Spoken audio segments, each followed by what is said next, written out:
Outlaw Country by Ghotty. Chapter 2, Rolling in Your Grave. I woke up, which is not an activity the dead men often participate in. I mean, they might, and I wouldn't know it, as I have limited experience with being dead. I suppose I got my answer after all. Those damn monks were right. There is life after death, and I loathe to find out what was so hellish about it, as it seemed relatively tame so far. Just a small, musky cave, and I could see the opening exactly 32 feet away. I could hear movement outside the cave. Probably weren't the shuffle of an angel's foot, that's for sure. Angels didn't sound like four-footed animals. Probably. Are demons four-footed animals? Am I in dog hell? I shot a lot of guard dogs over the years, so that wouldn't be too far-fetched. I climbed to my feet. I was still covered in blood and grime, still wearing my weathered old outfit, brown pants, white shirt. I was dressed lighter than usual due to the heat, which I am sure would serve me well if in the fires of hell. My hat was gone, but it probably had a hole in it anyway, so I didn't have to ask for the demons for a new one. Most importantly, my guns were still there. My peacemaker, my father's walker, and even my recently obtained sawed-off. Good. Probably wouldn't do much good, but I'll be damned if I don't shoot the first demon I see. And I've got a reputation to uphold. It probably wouldn't be long now. Shuffling grew louder, and 3 devils entered the cave. I was obscured by shadows, so they didn't see me just yet. I say devils because I had no idea what else to call them. They surely weren't of God's creation. They walked on all 4 legs and reminded me of dogs or wolves. They were about that size. The similarities ended right there. I don't know the word for the material that covered their bodies, but it reminded me of insects. Their eyes, too, like flies, but far too large for comfort. Their mouths were like pincers, and the extended portions vibrated with every hot breath as they breathed. I tapped the grip of my walker and my usual nervous tick. Their heads snapped towards me in unison. Okay, I suppose those eyes were great at seeing movement. I drew my walker and cocked the hammer. The sounds those maws made as they heard me is hard to describe. I once heard a horse have its neck run over by a carriage, and the sound it made was the closest thing I can think of. It sent shivers down my spine, more than any man with any gun ever did.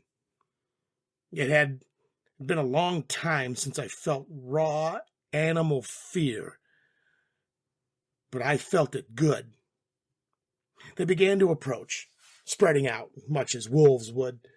"Settle down, boys, it's all right," I said in a voice as calm as I could muster. Considering the circumstances, I backpedaled, one hand palm on the universal gesture of peace and the other pointing at my walker.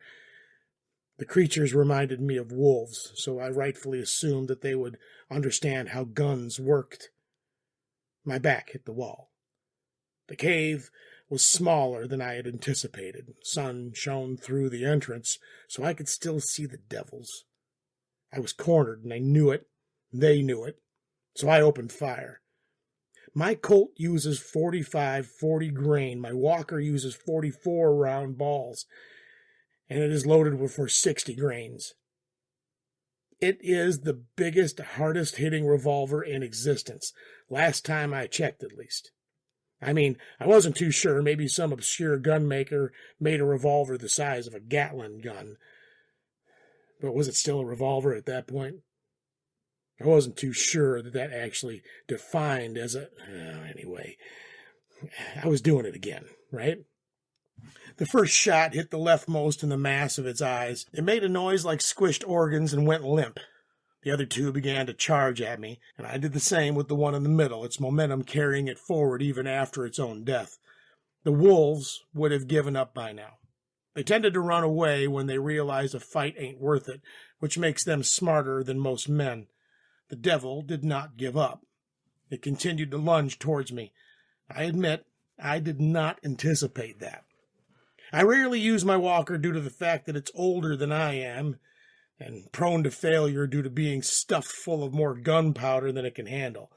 It weighs far more than my other gun as well, so I wasn't used to its ballistics. Due to this, I will probably never tell a soul about this, but, hell, I missed. The devil leaped towards me, mandibles stretching to what I presume to be their limits, head tilted for the ideal grip around my neck, and I gave it my arm instead. Damnation! It screams as it bit into my arm.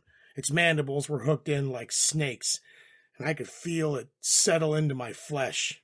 I dropped my walker, swiveled around my arm like a gymnastic pandering to a crowd, its elongated claws scratching towards me as its head held into my arm, twisted like an owl. I guess neck snapping was out of the question. Its underbelly looked pretty soft, so I reached over my chest and drew my sawed off. And then I pulled both shells up in the underbelly. Green blood splattered over my clothes, adding much-needed color to my already muddy mix. It went limp, but the head was still firmly attached to my arm, barbs locking into the flesh. Assessment complete. Processing. I collapsed to the floor, weight of the corpse and my exhaustion dragging me down. I landed in even more blood and bits of devil. My foray into the underworld was not going well. At least I still had my guns. I can't pull it off. These damn things might be venomous. I have no choice but to rip the damn thing off my arm. I have no time to question the voice in my head or anything else. No debating, no bullying myself up to it. Rip, now. And I did. God, the agony. It burned like fire. Each barb seemingly home to 1,000 more. I could feel my flesh leaving with it, waving sarcastically as they finally got away from the disaster of a man that they were made from. I've been shot, stabbed, burned, bludgeoned, and betrayed, and all but one of those paled in comparison to this. It was clearly designed to be as painful as possible, typical for devils, I suppose. The actual damage wasn't too bad. It was just a goddamn huge gash in my arm. At least that was my only wound. It wouldn't cripple me unlike the last 2 or 3 wounds that I'd received. I needed to stop the bleeding, though. I wished I could just check outside first, but I didn't have the time. I only had 3 shots left anyway, so I'd probably die if anything else showed up.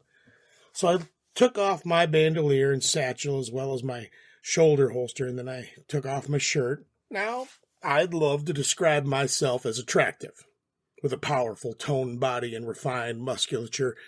I did technically have those things, as throwing myself through doors tends to build muscle, but unfortunately it was ruined by the patchwork of scars and worn skin, sunlight, and lack of showers. Copious amounts of alcohol tends to hamper the complexion, but not as much as being shot, stabbed, burned, bludgeoned, or betrayed.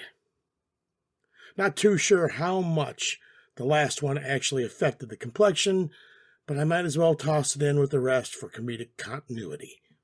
Christ, I'm a dead man. I wrapped the wound in the cleanest parts of the shirt that I could find, which wasn't much. It probably wouldn't kill me, but my quick-drawing days are on hold. I could shoot with my offhand, but not as well. It would have to do for now. I loaded my guns with the ammo from my boots, bandolier, and bag. I carried a lot. Probably not enough. Even I had a few shotgun shells left over from when I owned a pump action, so I loaded my sawed-off as well. No more putting it off. Time to see hell. I climbed to my feet, walked to the entrance of the cave. The gate unsteady, I stood before the exit, willing myself to go through it. I could see nothing but sky, and at least that was blue. I exited the cave and felt a shiver, like walking through the doors of a tavern where I'm unwelcome. Far in the distance were snowy mountains, clouds drifting above and below the peaks. I saw a vibrant green plain with a rolling river cutting through it. Closer was a forest, a temperate forest with all tall trees just like at home. I could hear birds chirping and insects crawl through the bushes and the distant mating cries of familiar animals. This wasn't hell. It couldn't be. I could feel it. I was alive, more alive than I had ever felt.